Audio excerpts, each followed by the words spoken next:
everybody in the last episode of the Guide to Immigration video series, which was my first video series on YouTube. I'm quite excited that I managed to create 10 videos and provide you with some added value. My goal for this series was to provide you with some useful and applicable advice, a little gold nuggets that you can use immediately with your preparation or during your immigration process. I know it is not easy, and I wished I had somebody to help me with certain things when I was going through that process. So I hope that I was at least provide you with one useful advice. And if that's the case, my mission here is accomplished. Immigration is not an easy process to go through, but I'm sure that despite multiple obstacles, you will all be just fine. In today's episode, we're going to do a Q&A session, so I can go back to some of the details that I didn't have the chance to explain in one of my previous videos.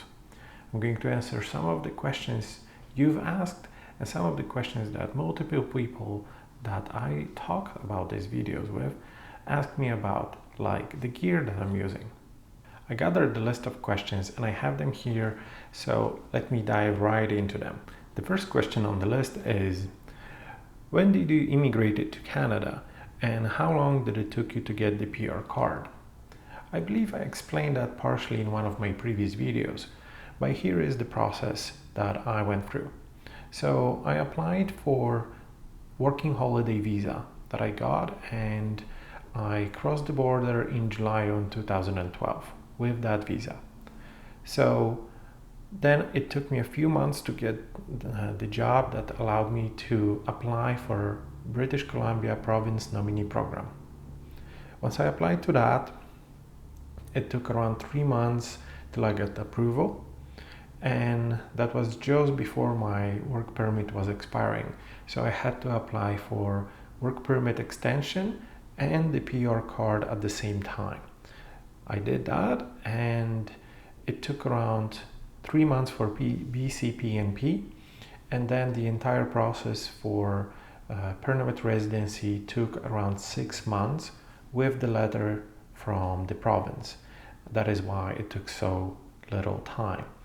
So the entire process altogether was around 18 months, and I got my PR card in December of 2013.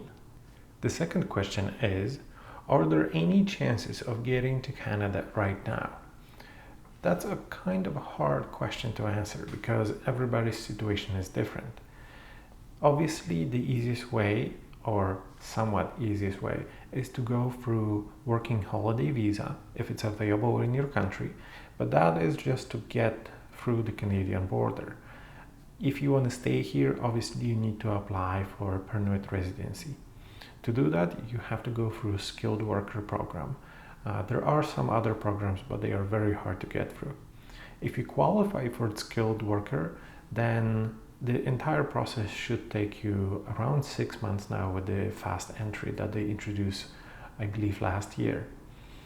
But obviously not everybody will qualify. One thing that I would recommend to avoid doing is to try to get here with student visa. If you're not coming here to study, if you're using the student visa only for your means to cross the border, in my opinion, that might be a big mistake. Primarily because there are numerous limitations on those visas. One of which is the limit of how many hours per week you can work. And I believe that's around 20, which means that you're not going to be able to legally earn enough money to sustain yourself, and it is going to be a struggle to survive over here. So if you don't have anybody like your parents or family that will support you while you're here and you study, then it might be a very, very expensive and tricky way to get here. And there's no guarantees that your visa is going to be extended or you'll be able to get the PR card with the experience that you're going to get here. So that might be tricky. So to sum this up, again, try to go through skilled worker visa or working holiday visa first, and then assess your options. Question number 3 is related to one of the videos I did about cost of living in Canada, and it is related to how much time off do you get in Canada. So again, this is a little bit tricky because every province has their own regulations on how much time off you're allowed to take. In British Columbia, you are entitled to 10 days of paid time off that employers have to give you throughout the year.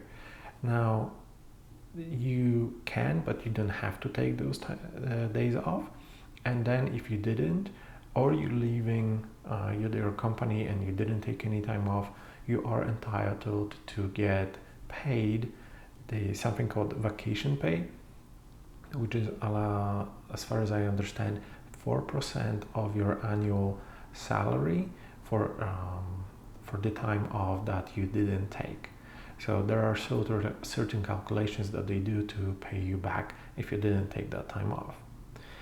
What is worth mentioning though is that at least in British Columbia, there is, I believe, 11 bank holidays throughout the entire year. So practically every month you're getting a long weekend, which is a very Canadian way of taking some time off to rest. A long weekend is very, very popular thing over here. The other thing to remember is that you will be able to negotiate how much time off, paid time off that is, you'll be able to take throughout the year. And this is part of your benefits package when you sign a contract with a new employer. For instance, I have 15 pay day off because this is what I was able to negotiate. But I know of companies that have up to 20 days, and sometimes they provide you with like a 10 days of time off, 5 days of voluntary time off, so you're not going to get paid, but you're still able to take them. And sometimes they will pay for those days and give you one voluntary day. And on top of that, some of the companies will give you 3 days of sick day off, which is, if you're sick, you can provide some information to your employer that you're sick, you're not able to come to work, and you're still going to get paid. But it all depends on the contract that you're going to sign. So it is very fluid, not like back in Europe where you have 20 days or 23 days and that's it. No contract is able to change that. Here, everything is negotiated through your contract. When I started this channel, a lot of my friends were asking me what kind of gear am I using to create those videos. And the gear I'm using is rather simple. I'm not a professional. I have a list over here of all the equipment that I'm using. And I'm just an amateur who is trying to provide people with value through content. So I didn't invest a lot of money in the gear. Obviously, at some point, I would like to bring the quality up. But as for now, the gear I'm using is, the camera is Canon T6i with SanDisk SD card. I'm using a lavalier mic, which is over here. And this is a smart lav by a company called Rode. The sound recording unit I'm using is Zoom H1. This is this little guy over here. And again, it's using SanDisk micro SD card this time. On the sides, I have 2 soft lights that are around the equivalent of 600 watts of light. They are daylight time, so they should produce equivalent of daylight. And on top of the camera, I have one more light, which is a little bit yellowish to make me look a little bit more warm rather than completely blue or other color that will sort of make me look like a little zombie. On top of that, I'm using a few tripods, little clips, holders. All of that is outside the frame, so you don't see it, but it holds all of this together in one place so I can produce the video. The last question on the list is, how long does it take you to create one of those videos? The process of creating the video like this is around 6 hours of combined effort. It all starts with me writing a scenario for each of the episodes. It helps me stay focused, it helps me put my thoughts together and arrange them in a logical order. Once I have that, I'll set the entire setup over here, so the lights, the camera, the microphone, the desk, everything. And once that's done, I will then set up the camera, the white balance, the ISO, exposure, and all of those little elements. Then I will adjust the level sounds on my sound recorder units. And once the entire setup is done, I will start shooting.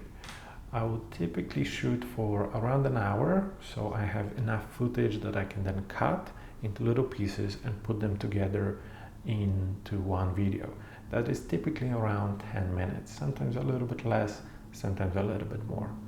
Once all of this is combined in one video, I will do the color correction. And for color correction, I'm using a color grading sheet, something like this, that I'm trying to make sure that I'm following certain regulations around the colors to make this look as high quality as I can. The software that I'm using to put all of this together is Blackmagic DaVinci Resolve 12.5. That entire process takes around 2, maybe 3 hours, and then around an hour for encoding the final project file into a final video. I'm using a Dell XPS laptop, a rather powerful one with i7 quad-core processor and 16 gigs of RAM. And then I upload it to YouTube, which takes around half an hour or so with all the settings around the video that I'm publishing. So all in all, the entire process takes around 6 hours. As we're coming to the end of this video series, I would like to invite you to come and watch the next one I will be producing. This one is going to be related to everything that you need to know about finding your dream job. I will try to provide you with some useful knowledge and show you how you can learn certain skills that will help you find your dream job. Thank you very much for watching. Thank you for all the comments, likes, and your time that you put into watching those videos. I really appreciate it. Remember to like this video and subscribe so you don't miss out on the next videos. Thank you very much, and I'll see you in the next one.